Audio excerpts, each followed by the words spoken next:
Bom dia, boa tarde, boa noite, YouTube, para você que está chegando agora neste momento, vendo o Paulinho se arrumando aí. E aí, galera, tudo de bom para vocês? Que Deus abençoe. A gente vai começar mais um estudo.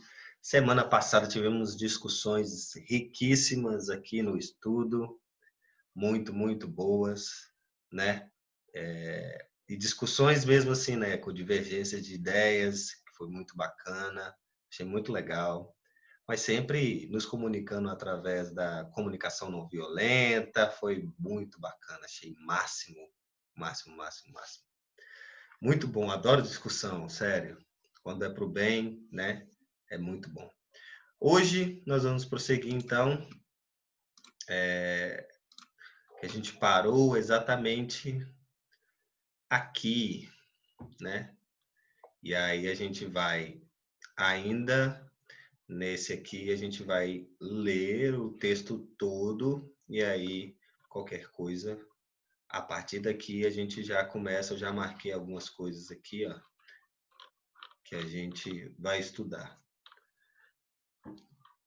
Aí a gente vai para aquela forma antiga, né, de ler essas partes mais marcadinhas aqui, que são, entre aspas, as mais importantes, né, mas, enfim.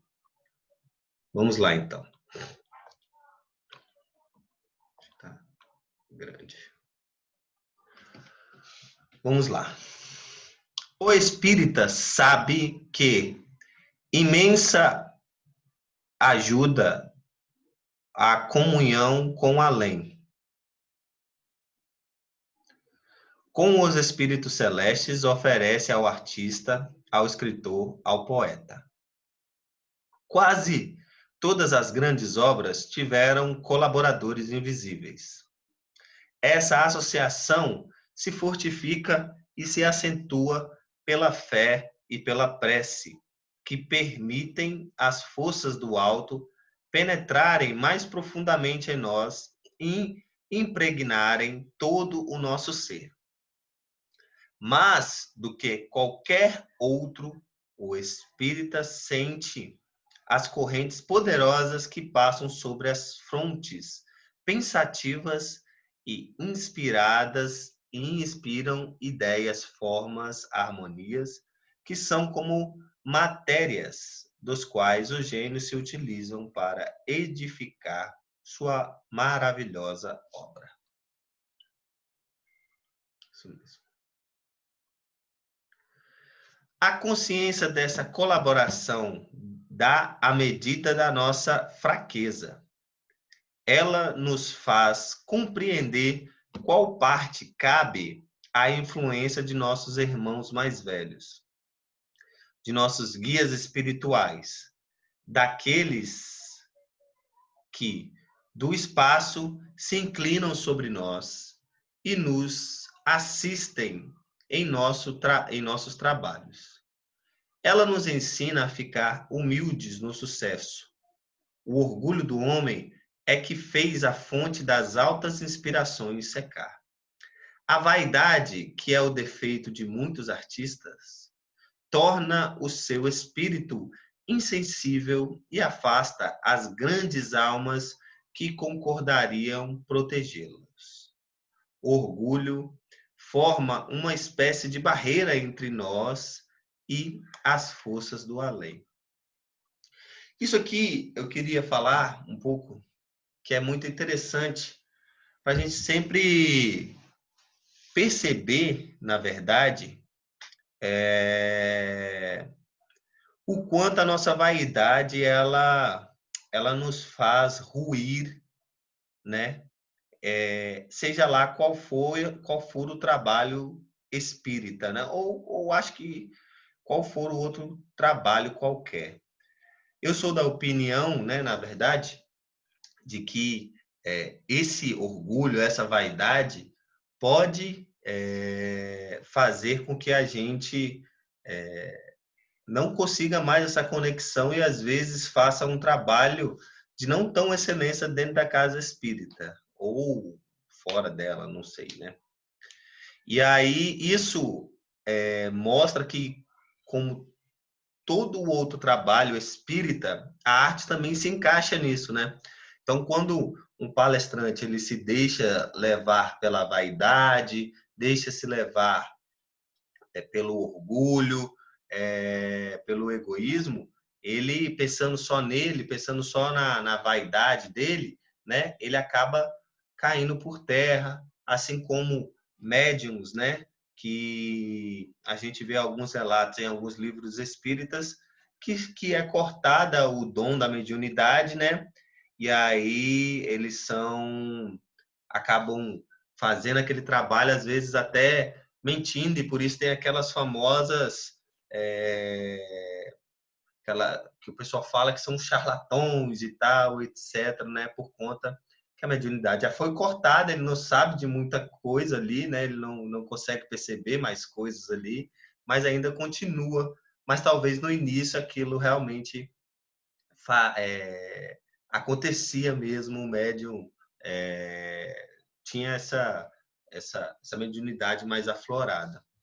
Então, acho importante a gente buscar. Tem uma figurinha no grupo do Evangelho no Lar que acontece toda quinta-feira, né, Paulinho? Acho que a Sara não está aqui, nem as meninas, eu acho que é só eu e Opa! você. Tem um lá da... É para Jesus? Para Jesus, exatamente. É a frase básica, cara. É para Jesus. E é isso, né? E, rapaz, olha só. A Sheila até mandou na semana passada a música O Espelho, que eu vou tentar até tirar ela depois, para a gente tocar ela na semana que vem, que fala muito sobre essa questão da nossa vaidade, né? E é engraçado que a música fala assim, quando você se olhar, não é com essas palavras, tá? Mas quando você se olhar no espelho, você vai estar enxergando a quem? A você mesmo ou a Jesus, né? Ou ao mestre, nessa questão do trabalho como artista, né? Quando você está ali no palco, você está se enxergando como você mesmo ou enxergando como Jesus, né? Falando para as multidões e etc, né? É importante a gente ter isso em mente, né? Apesar de eu achar também, desculpa, Bruno, vou deixar você falar já. Apesar de eu achar também que tudo em equilíbrio é importante. Então, às vezes, porque a vaidade é você, querendo ou não, valorizar o seu trabalho, achar que ele realmente é valoroso. E isso é importante, no meu ponto de vista, né? Você achar que seu trabalho é valoroso. Quando as pessoas vierem falar com você, você se orgulhar daquilo, se orgulhar do que faz, mas não deixar subir a cabeça, não deixar crescer aquilo é mais ainda importante, né? Brunão?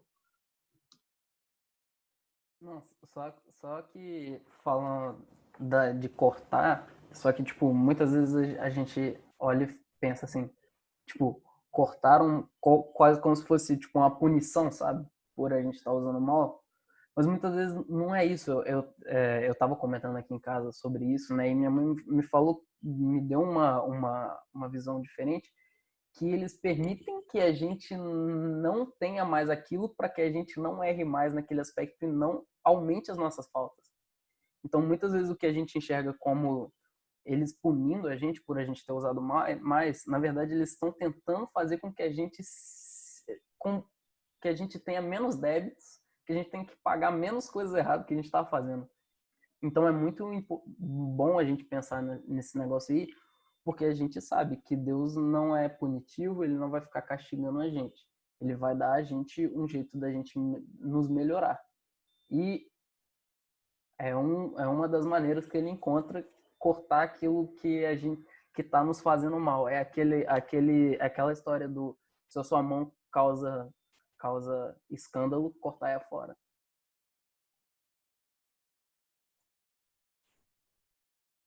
Exatamente, Bruno. É isso, é verdade. Quem tem cartão de crédito sabe muito bem disso. Às vezes tem que jogar o cartão de crédito fora para não fazer besteira. Esse negócio que o Rafa mandou ali também no chat, falando que essa frase, né? A consciência dessa colaboração dá a medida da nossa fraqueza. E aí, dá a medida da nossa fraqueza em relação a tudo, né? Inclusive para o mal e para o bem, né? Então, nós somos fracos em relação a qualquer influência dos espíritos que vem através de nós. E por isso, minha mãe sempre fala isso, ó, vocês pensam que vocês são super-heróis, minha mãe fala para o meu irmão e para mim, né? Que vocês não se sintonizam, não fazem o culto no lar. Na verdade, eu faço, né? Eu falo mais para o meu irmão. Assim. Mas não se sintonizam, não vão na casa espírita, papapá, popopô. Não é ir para a casa espírita, enfim, né? Tem algumas coisas que a gente tem que relevar. Mas a sintonia é extremamente importante, cara. Porque a medida da nossa fraqueza é altíssima, cara. Nós somos crianças espirituais que estamos sendo muitas vezes, e é o que o Rafa falou ali, né, no Livro dos Espíritos, estamos sendo dirigidos, às vezes, pelos espíritos, tanto para o bem quanto para o mal. Então, se a gente tiver numa sintonia boa, eles vão nos dirigir para o bom caminho. Se a gente tiver numa sintonia ruim, eles vão nos dirigir para o mau caminho. Isso é super importante, isso é super válido, na verdade. Porque a gente vê muitos casos, né, Bruno? Quando você tá muito bem, parece que as coisas fluem. Você tá com aquele pensamento. Ou quando você tá muito ruim, parece que você vai ladeira abaixo, meu amigo. Porque é isso, eu acho que a gente tem que mudar a nossa sintonia, né? Quando a gente muda a nossa sintonia, tudo acho que flui melhor.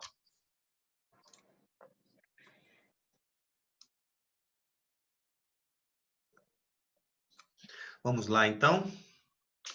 Acho que eu parei. Foi aqui? Aqui. Matheus, rapidinho. Fala, Rafa. Oi. Só completando essa ideia, é um pouco isso, né? Tipo assim, essa consciência da influência à medida da nossa fraqueza é muito isso. Tipo assim, sabe, um artista espírita saber que tem uma pessoa do outro lado ajudando ele, não pode ser motivo de orgulho. Tipo assim, eu sou bonzão porque tem um espírito bom me ajudando. Na verdade, tem que ser a medida da fraqueza. Ou seja, tipo assim, eu tenho um espírito bom me ajudando porque eu ainda preciso disso. Porque sem ele eu não estaria conseguindo fazer metade do que eu faço, né? Assim, então, assim, é essa inversão, tipo assim. Porque senão a gente acha, bem assim, não, mas eu tenho um mentor muito bom, cara. Olha, eu faço tudo isso porque eu tenho um mentorzão, né? Tipo assim, eu tô conectado, sei lá, com o Emmanuel, tipo assim, né? Mas é o contrário, né? Tipo assim, eu sou tão ruim que eu preciso de um grande espírito do outro lado me carregando, porque sozinho eu não consigo.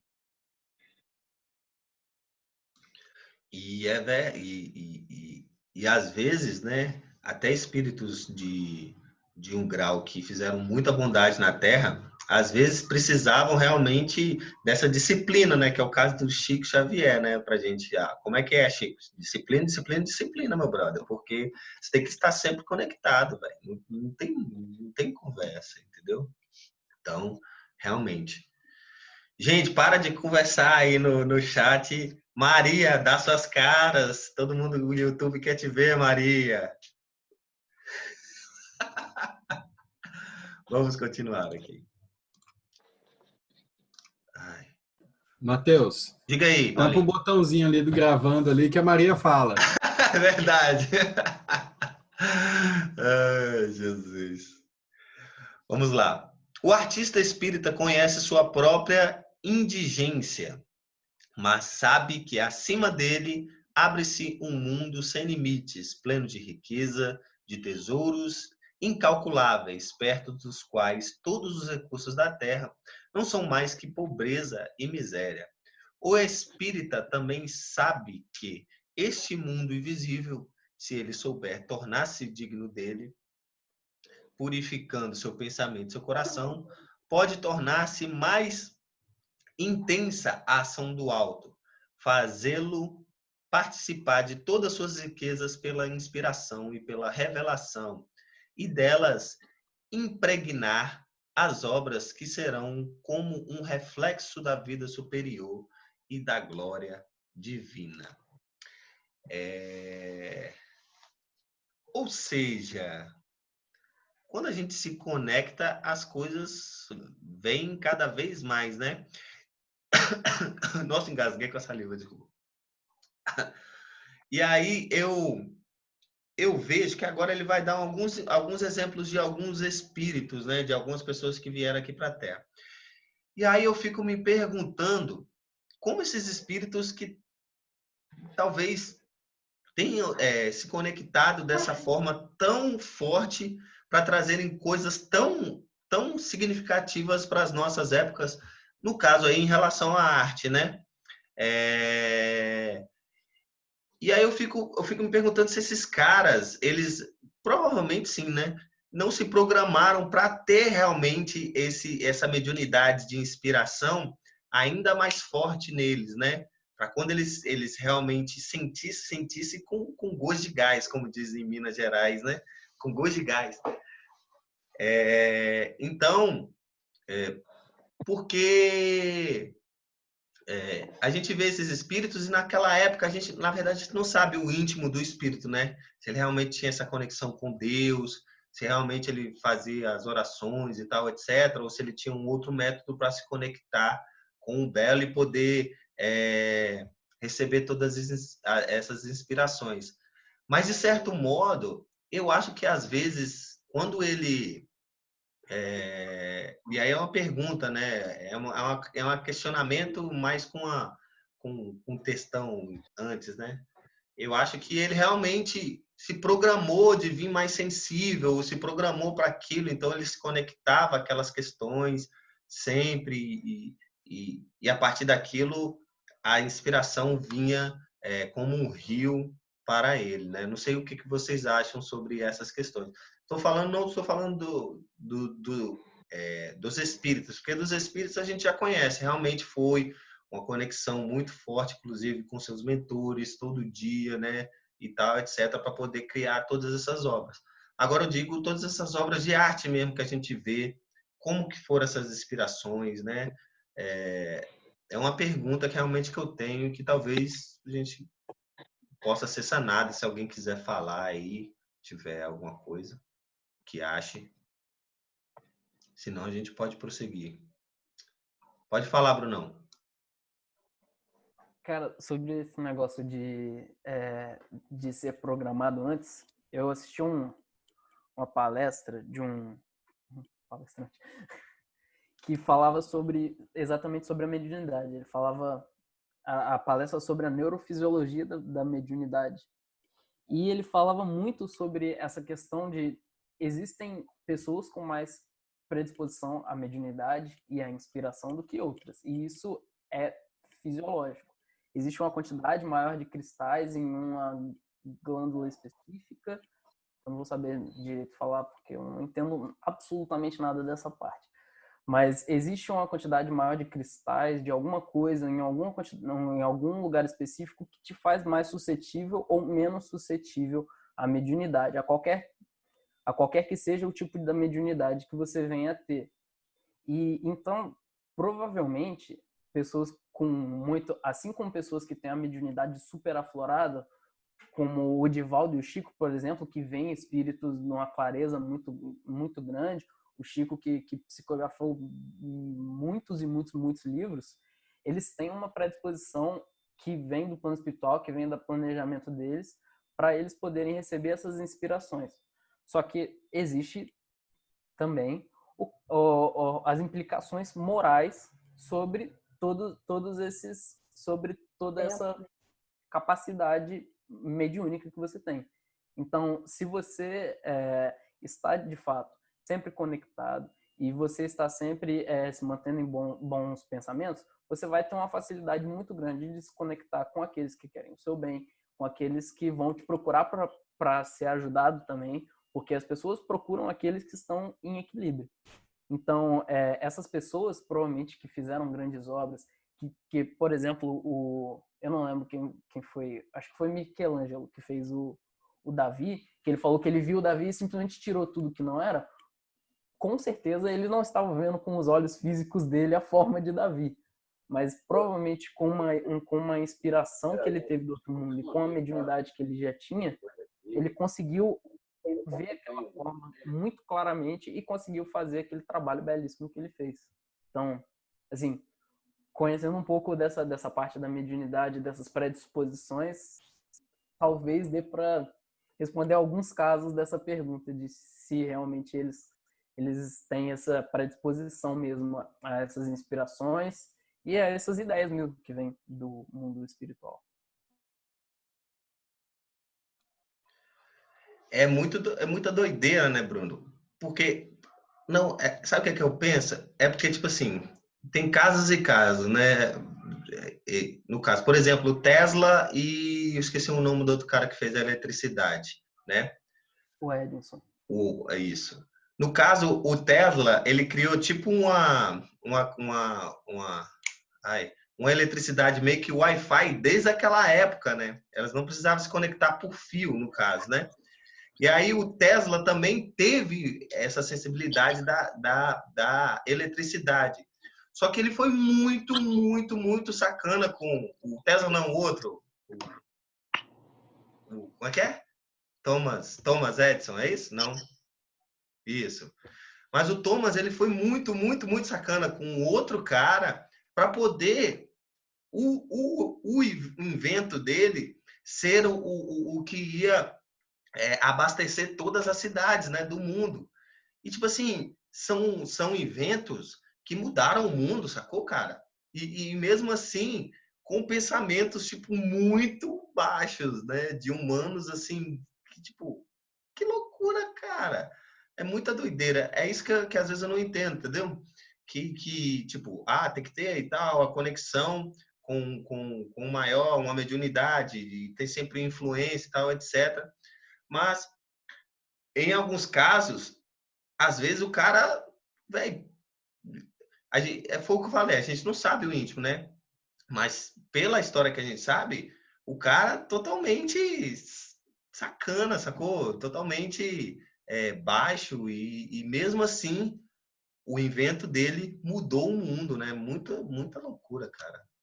Por isso que eu falo que às vezes tem, e é a glândula pineal que a galera tá falando aí, né, Bruno? Às vezes a mediunidade, mesmo assim, né? Mesmo as pessoas se utilizam mesmo pessoas, né? Às vezes tem a mediunidade tão aflorada que mesmo assim, mesmo não estando numa sintonia muito boa, eles conseguem ainda sentir coisas que podem revolucionar e mudar o mundo, né? Então, assim, doideira. Doideira demais, cara. O que eu sinto sobre esse exemplo que você deu, talvez não seja nem uma questão muito mediúnica. Não sei se dos dois, ou se um dos dois, ou de nenhum dos dois, eu posso estar falando besteira. Mas eu sinto que talvez seja uma questão mais de adiantamento intelectual do espírito que já existia mesmo. Talvez ele já tivesse uma capacidade, uma inteligência que a gente não tem, que a gente até hoje não tem, porque as coisas que os dois fizeram são absurdamente desproporcionais às coisas que a gente faz. São coisas são muito engenhocas, são coisas muito engenhosas, muito sagazes, sabe? Você tem que perceber muitas coisas. Acho que talvez seja muito uma evolução intelectual do espírito que veio aqui para dar uma contribuição para a gente, tipo os exilados de Capela, que eles tinham um intelecto muito muito aprimorado e eles vieram aqui para ajudar a gente, para tentar puxar a gente um pouco, ou não sei, a gente, ou as pessoas que moravam, que viviam aqui, não sei se era a gente não sabe de onde a gente veio, mas vieram para puxar o mundo e alavancar um processo que sem ele seria muito mais demorado. Talvez eu não sei se talvez seja uma questão tão mediúnica, pode ser que seja, pode ser que eles tenham sido muito e provavelmente foram muito inspirados para isso, mas não sei se, sei lá, em todos os momentos. Eu não sei exatamente como que o Edison era uma pessoa. Eu não sei se era uma pessoa boa, que ele fez uma parada ruim, ou se ele realmente era uma pessoa meio assim e tal, mas talvez talvez seja como a gente, como muitas pessoas do mundo são hoje, que nós sabemos que nós temos o intelecto muito mais avançado que a nossa asa moral. Nossa asa moral tá muito capenga em relação a outra. Talvez seja um exemplo disso. Verdade, cara. Não tinha parado para pensar também nisso, né? Mas E como a gente é influenciado o tempo todo, e eu vi ali no chat também, né? Quando o progresso tem que vir, não tem jeito, cara. Mesmo que seja de um lado para o outro, né? Existem relatos também que dos grandes psicólogos, né, e tal, né, que eram para eles virem para poder alavancar ainda mais, mas acabaram que, né? Se eu não me engano, tem até uma série que mostra que eu esqueci o nome dentre os dois psicólogos mais famosos aí, Freud, que aí Freud ele entrou em contato com a doutrina espírita, mas acabou que ele não prosseguiu em frente e tal, se eu não me engano, tá? Não tenho certeza também, não sei dizer. Mas vamos seguir então. Vamos lá. Não vou ficar o dia todo aqui. A inspiração e a evolução da arte e do pensamento. Aí eu marquei só as partes que eu achei mais importante, né? Para a gente não ler o texto todo, apesar que, olha aí como é que é. Imaginam que não era importante, viu? Você quer falar, Laura? Ai, Jesus, vamos lá então. Todos os estudantes do oculto, né? O oculto deve ser a parte do espírita, né? Sabem que uma onda de ideias, de formas, de imagens derrama-se incessantemente do mundo invisível sobre a humanidade. A maior parte dos escritores, dos artistas, dos poetas, dos inventores, por isso que eu falei inventores, entendeu, Bruno? Conhece essas correntes poderosas que vêm fecundar seu cérebro, ampliar o círculo das suas concepções. Ora, a inspiração se introduz suavemente em nosso intelecto, mistura-se intimamente ao nosso próprio pensamento, de tal forma que se torna impossível distingui-la. Ora, é uma irrupção súbita, uma invasão cerebral, um sopro que passa sobre nossas frontes e nos agita fortemente numa espécie de febre. Outras vezes, é uma voz interior, tão nítida, tão clara, que parece vir de fora para nos falar de coisas graves e profundas. Uma corrente de forças e de pensamentos agita-se e rola em torno de nós, buscando penetrar nos cérebros humanos, dispostos a recebê-los, a assimilá-los, a traduzi-los sobre a forma e a medida de suas capacidades, de seu grau de evolução. Uns exprimem de uma forma mais ampla, outros de uma forma mais restrita, de acordo com suas aptidões, com a riqueza ou a pobreza das expressões que lhes são familiares e os recursos de sua inteligência. Eu não sei vocês, mas eu fiquei com medo. Eu fiquei com medo. Porque, assim, primeiro e talvez seja isso que a gente tem medo, né? O espírito aqui tem medo de espírito, né? É muita doideira isso, né? Mas essa coisa, a gente também tem essa questão de às vezes, ter medo daquilo que não conhece, né? E aí, que na verdade a gente conhece, mas não conhece, né? Então, quando essas coisas vêm, às vezes a gente nos assusta. E aí mostra aquilo que o Rafa falou lá atrás, né? Lá atrás não, um pouquinho atrás, né? Que é essa questão da influência de como somos fracos, né? A nossa fraqueza. Cara, é muita doideira, muita loucura, né? Então, assim, realmente, né? Às vezes tem coisas que a gente, ele fala aqui, um pensamento de tal forma que se torna impossível distingui-la. Então, às vezes a gente tem pensamentos assim, eu às vezes me pego, assim, quando eu estou pensando em uma coisa, aí me vem uma outra coisa contrária, tipo, para eu não fazer aquilo e tal, etc. E às vezes eu penso que é uma voz minha mesmo, tipo, é voz minha e tal. Mas ultimamente eu tenho falado com a minha namorada que realmente é meu espírito protetor me falando alguma coisa. Porque, cara, tem coisas que é isso mesmo, né? E às vezes, né, como a mediunidade que o Bruno também falou, né? A voz interior é tão nítida, tão clara, que parece vir de fora para falar de coisas graves e profundas, né? E que, na verdade, a gente já sabe que é realmente uma voz exterior, que é alguma pessoa falando e tal, etc. Alguns médiuns mais famosos, eles realmente não só ouviam, né, como viam pessoas, né? E acho que essa voz interior tão nítida, eu acho que ele deve sentir essa voz como se fosse com outro tom de fala, com outra forma de falar, com outro sotaque, porque é nítida e clara, como ele diz. Então, de fato, é um espírito conversando com a gente, né? Muito, muito, muito assustadoramente legal, né? É algo que assusta, mas que realmente existe e muito, né? Se alguém quiser falar, pode interromper, tá, gente? Entre os homens de talento, muitos conheceram essas influências invisíveis.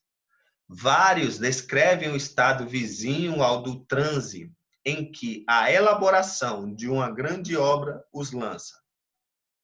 Outros falam da onda ardente que os penetra, do fogo que corre em suas veias e provoca uma superexcitação que centuplica suas faculdades. Às vezes, procuram inutilmente resistir a essas forças que os domina, o subjuga e destruiria seu envoltório caso fosse contínua. Existem os que sucumbiram a essa ação soberana e morreram prematuramente, como Rafael na flor da idade. Será que é Rafael mesmo? Que tem... Eu vejo isso pelas tartarugas ninja, tá, gente? Rafael, Michelangelo, Donatello e Leonardo, que são 3 artistas que viveram no passado e as tartarugas foram homenageadas, né, por elas. Enfim, depois, se alguém quiser aí me ajudar nessa pesquisa aí. Aliás, eu vou até pesquisar, se alguém quiser falar aí, eu vou pesquisar, né? Lamartine descreveu esse estado em versos célebres. E aí eu traduzi esse verso aqui para vocês. Se alguém quiser ir falando por enquanto que eu vou traduzir aqui. É mais francês. Quer falar, Sheila? Desculpa. Não, né? Deixa eu ver. Não. Ah, Eu tá. estava Não, tudo falando bem. que não era o Lamartine Palhano Júnior, né? Né? Não era o Lamartine Palhano Júnior. Né? Eu vou pesquisar aqui. Alguém mandou aqui, né? Rafael morreu com 37 anos. Agora a gente não sabe a causa, né, e tal, etc. Diga aí, Bruno. No livro ele tá falando aqui, ó, no final ele tem Ah, legal. um negócio, ele falando aqui, Raffaello Santi, ou Sanzio, pintor italiano, arquiteto-chefe e superintendente. Eu acho que é ele. Ah, sim, com certeza. Eu não lembro exatamente o nome desse, mas eu acho que é Raffaello Santi. Rafael Santi? Sanzio. Sanzio? É Sanzio. Acho que é Sanzio, não? Ele fala aqui, Raffaello Santi. Ah, ou Sanzio. Tem... Sanzio. Rafael Sanzio. É. Ai, Sanzio. Beleza, vamos lá. Vou ler as duas coisas aqui, então. Já pesquisei aqui para a galera, até que está no YouTube ver. Raffaello Sanzio foi um artista plástico italiano da época do Renascimento Cultural. Nasceu na cidade de Urbino, né, etc. Será que é ele mesmo que homenageia a Tartaruga Ninja? Boa São os pergunta. É ele quatro sim, grandes é ele sim. italianos, né? É ele sim, Rafa? É. Ele Rafael. sim. Não é você não, né, Rafael, esse cara, né? Não. Faço essa, é isso aí mesmo. Massa, demais. Vamos Até lá. porque só me faltam 7 para os 37, então calma lá. É verdade, né? Ah, Jesus. Gente, vamos lá. A tradução aqui, ó. Ele mesmo detectou que foi francês, hein? Não fui eu, não. Então, em francês. Mas, para a ascensão do pensamento, o instinto dos sentidos se opõe em vão. Sobre o Deus, minha alma oprime. Sob o Deus, minha alma oprimida, saltos elecem e bate meu peito. É porque a tradução deve estar, né? Um raio em minhas veias circula, espantado com o fogo que me queima. Eu o irrito lutando com ele.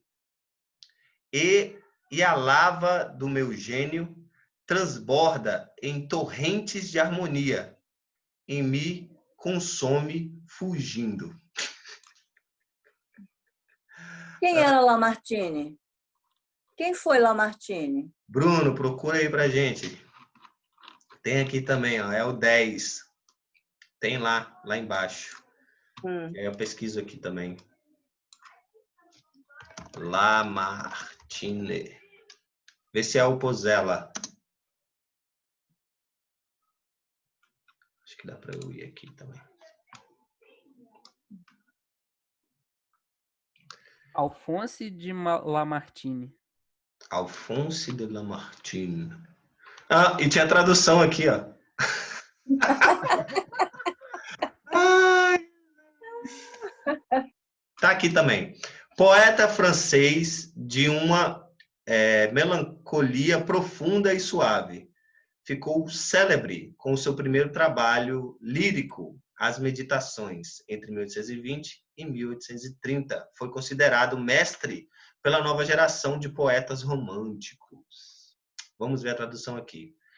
Mas ao impulso do pensamento, o instinto dos sentidos se opõe em vão. Sob o Deus, minha alma oprimida salta, se arremessa e agita meu coração. O raio em minhas veias circula. Espantado com o fogo que me queima, eu o estimulo ao combatê-lo. E a lava do meu talento transborda em torrentes de harmonia e me consome ao se evadir. Gente, isso aqui chega a arrepiar. Ó. Me consome ao se evadir. Porque assim, consome o cara, né? Mas ela sai, né? Porque é algo que tá ali para sair, né? Não é algo. Porque se ficar, acontece como aconteceu talvez com o Rafael, não sei, eu tô colocando talvez aqui a minha concepção disso, mas ela tem que sair, no caso, né? Ela tem que se evadir para poder ela meio que se transbordar, né? Até porque senão o cara não aguenta, cara. Imagine, você sentir um negócio desse. Eu nunca senti um negócio desse, não.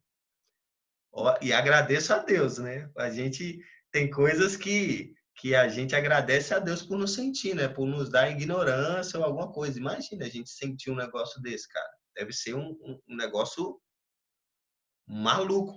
Apesar que você vê pela fala poética dele algo de prazeroso naquilo também.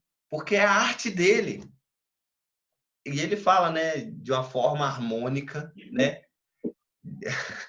Mesmo a lava consumindo o corpo dele, o raio passando pelas veias dele, ainda ele sentia que era harmônico, ele sentia que aquilo tinha que evadir dele, tinha que sair, né? Caraca, Tinha muito que brotar, né? Acho que é no isso, sentido de brotar, né? isso. Expressar. Nossa, Que loucura. Aqui, ó, e é do livro dele lá, ó. Daquele livro que a gente viu, Meditações Poéticas, eu acho. Vamos lá. Quem quiser ir pesquisando esses cabras aí, ó, pode ir falando.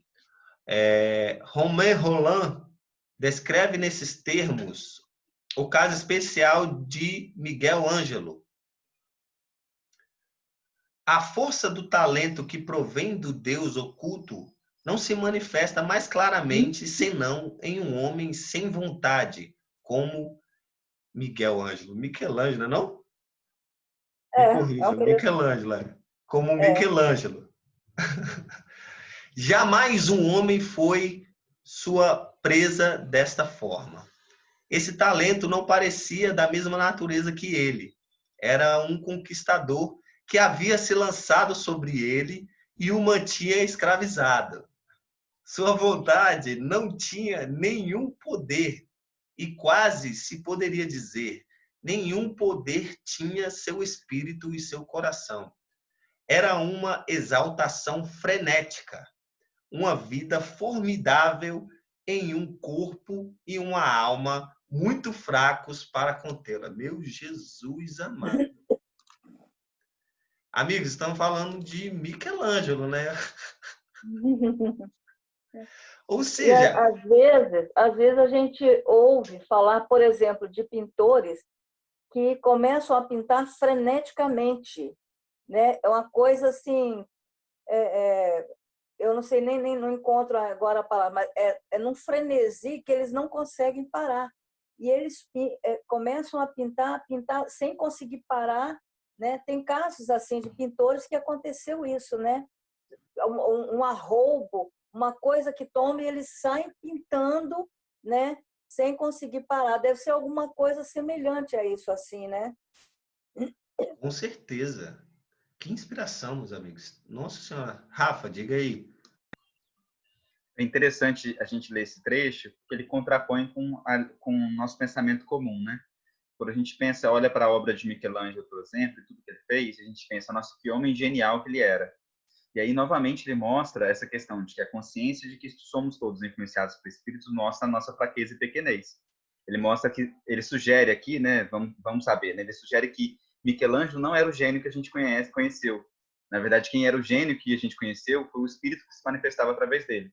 Né? Então, assim, ele mostra justamente isso, que, na verdade, realmente, Michelangelo não tinha como ser alguém normal, digamos assim, apresentando. Mas a gente podia pensar que era alguém normal, alguém superior encarnado.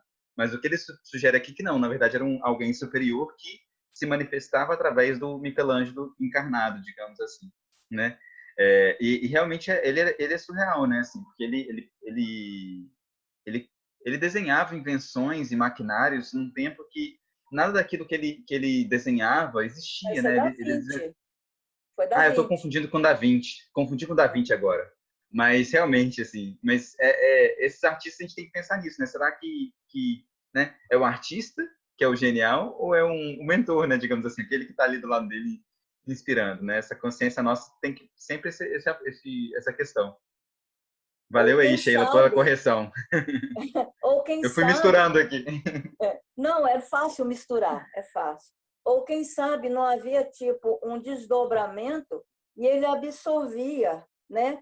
Todas essas intuições ou que estava ali à volta dele, de repente era isso.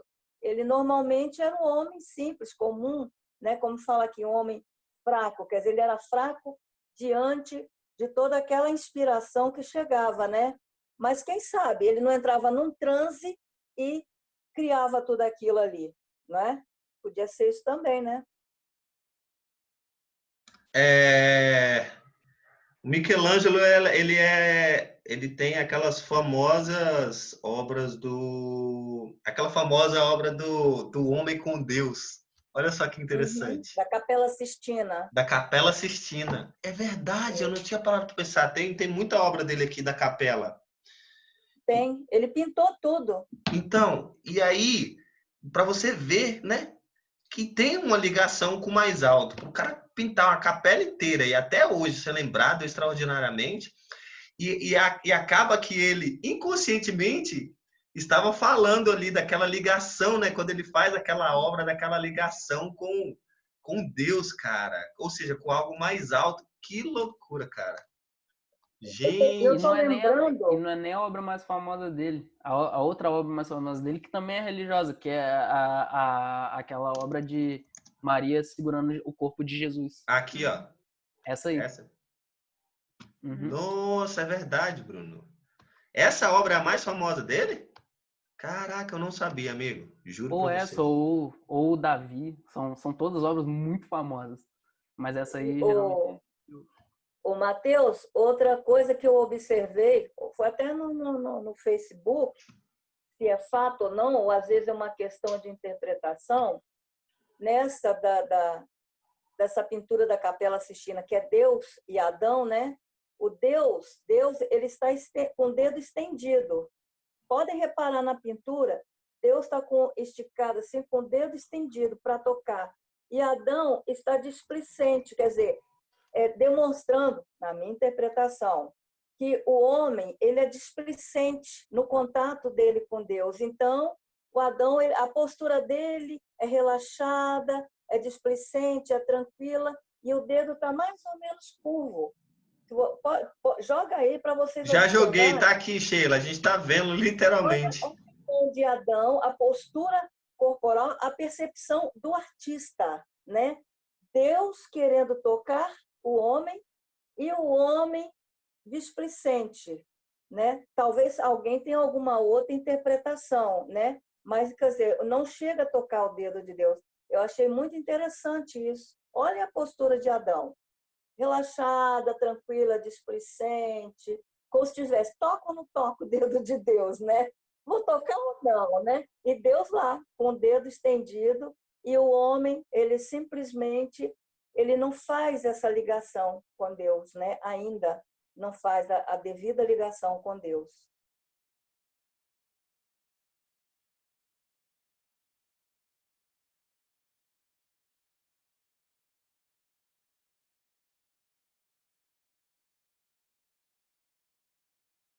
Tá mutado aí, Tá não, mutado, Matheus? Nossa, que loucura. Eu tô pasmo, assim, né? Com tanta conexão, realmente, de que o mundo espiritual faz, né, cara? E a gente, às vezes, não percebe, cara. A gente passa despercebido, né? E a gente viu lá também na doutrina espírita, ou no próprio livro, na verdade, né? Que realmente essas coisas, cara, existem muito, a gente é muito influenciado por isso e a gente, na verdade, que a doutrina espírita vem trazer muita coisa que a gente não sabia, né? Vem desvendar algumas coisas que antes para a gente não sabia, né? Ele vem dar um conteúdo para a gente muito maior do que a gente imaginava, né? E que faz muito mais sentido agora, pelo menos para mim, né? Pelo menos para mim, faz muito mais sentido. Gente, eu não tô conseguindo, eu acho que deve ser copyright, ou eu tô pesquisando no Bind aqui, talvez no Google a gente consiga. Mas depois eu vou procurar aqui, vamos continuar aqui, depois eu procuro no Google aqui, porque essa pesquisa aqui é muito ruim, cara. Talvez, vamos ver aqui, se eu acho a obra dele. Aí, ó. Caramba, muito melhor. Estão vendo aí? Ai, meu Deus. Ah, né? Não quer ir, não. Se abrir a imagem, dá para ver melhor. Tô tentando abrir aqui. Olha aí. Deus Realmente, Sheila. Apesar dele estar olhando para o Adão, para Deus, né? Ou seja, ele talvez queira se ligar, mas é realmente aquilo que você falou. Talvez ele esteja displicente, né?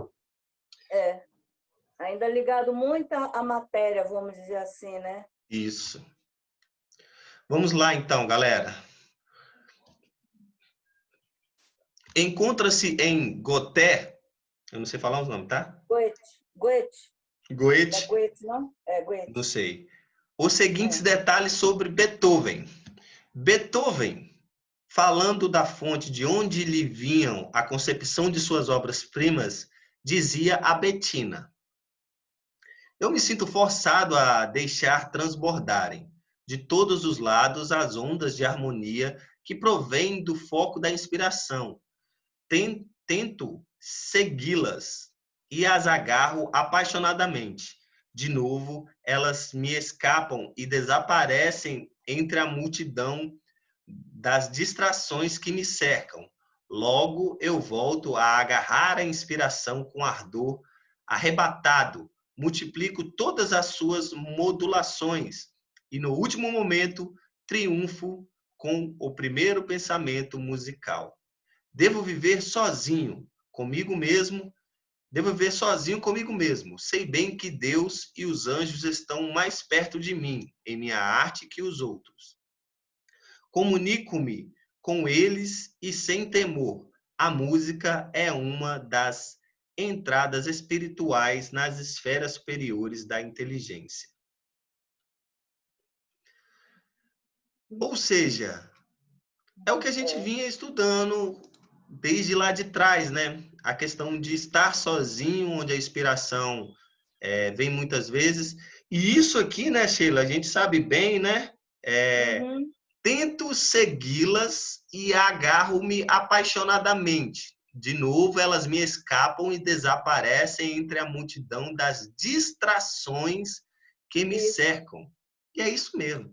Quem tem inspiração de música, não sei, né? Pelo menos a nossa experiência com música, né, Sheila? Quem tem essas inspirações, cara, se você se distrair assim em coisa de 10, 15 minutos, acabou. Não vem mais, aquilo tudo se esvazia, assim, como se fosse areia mesmo, um castelo de areia, assim, que se constrói. Se você não segurar aquilo e montar a sua base ali, fazer a sua fundição naquilo, aquilo lhe escapa, assim, num piscar de olhos. É muito, muito, muito, muito isso. É muito o que a gente vive mesmo, né?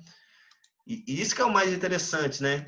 Porque ele só confirma tudo que a gente sente e todas essas questões que a gente tem confirmado, como essa do Michelangelo agora, né? Toda essa ligação. E por isso que a doutrina espírita é tão fascinante, tão maravilhosa para a gente, porque ela nos causa essa fé raciocinada, essa certeza de que tudo se interliga e tem um sentido, né? Não é só a nossa fé, mas tem um sentido científico ali. Tudo faz sentido, né? Muito, muito legal. O próximo ele vai falar sobre Mozart, mas a gente já chegou ao nosso final. Se alguém quiser falar mais alguma coisa, é bom que eu já sei onde é que a gente parou aqui em Mozart. Ok? Matheus, acho que eu falei o nome do indivíduo aqui errado. Acho que é Goethe. Goethe. Eu confundi com outro. É Goethe, eu acho. Se não me Acho que esse Goethe eu já ouvi falar dele também, em algum lugar. Esse nome não é meio estranho. Não me é estranho, esse Goethe. Eu acho que foi um filósofo, não tenho certeza, também não lembro, não. Se foi um filósofo. Ou eu estou confundido com outro filósofo que tem um nome parecido. Enfim. Nessa onda, né? Nessa onda de arrebatação de verdades, né? De conclusões que a gente tirou a partir de agora, com todas essas comprovações. Não é uma comprovação, né? Mas esses indícios de que tudo se conecta, tudo faz sentido, tudo... Cara, é muito... A gente vai fechando o nosso estudo a partir disso, depois dessas conexões maravilhosas, né? Com a certeza de que a gente precisa realmente orar e vigiar. E que se a gente se sintonizar, primeiramente, nós temos que nos agarrar logo e escrever todas as nossas inspirações em algum lugar e seguir nesse caminho. Cada vez que a gente se conecta a esses bons espíritos, a essas boas pessoas, mais boas inspirações vêm para nós, mais coisas boas vêm por aí. E que a gente tem falado, a arte pode e vai e deve modificar toda essa configuração de mundo que a gente já faz isso há muito tempo, mas eu acho que a partir de agora, eu acho que vai ainda mais, a gente tem que estar atento, literalmente, antenado, literalmente, com essas boas vibrações de arte para a gente poder conseguir mudar o mundo. Eu vim, né? Beleza? Tem mais alguém que queira falar? Maria, quer falar agora? Maria, posso desligar a câmera para você falar? Não vai falar.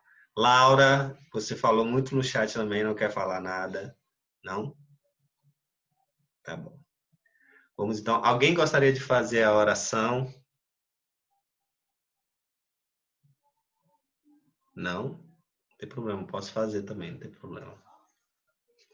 Vamos lá, então.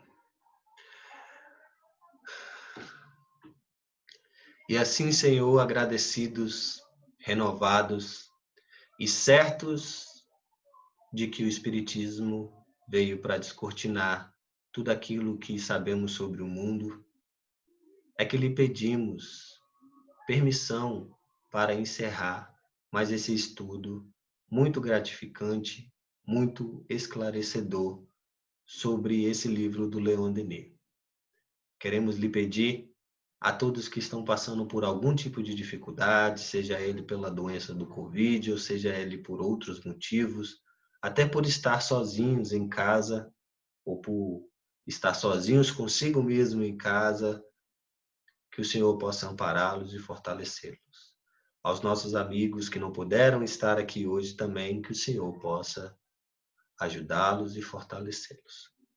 Esteja conosco e permaneça, Pai, hoje, agora e para todo sempre. Que assim seja. Que assim seja. Beijo, YouTube. Tchau.